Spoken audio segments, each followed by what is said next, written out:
Hi, I'm Simon with AppliancePartsPros.com. Today we're going to show you how to repair your appliance. Are you ready? Remember, anytime you work on your appliance, make sure it's unplugged or the circuit breakers are off so there is no chance of electrocution.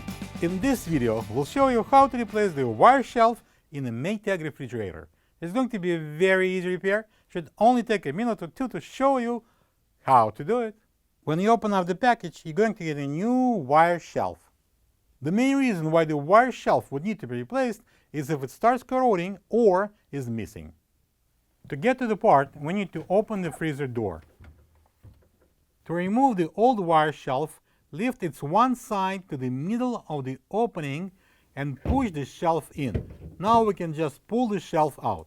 This is the old wire shelf next to the new one. If you don't have this part, you can get it from AppliancePartsPros.com. Slide the new wire shelf side supports in the middle of the openings. Install the opposite side and push down all four supports to lock the shelf in. Close the freezer door and plug the fridge in. Thank you for being a part of another successful repair brought to you by AppliancePartsPros.com. For any of your future appliance repair projects, please check out our other repair videos available on our site, on Facebook, and on YouTube.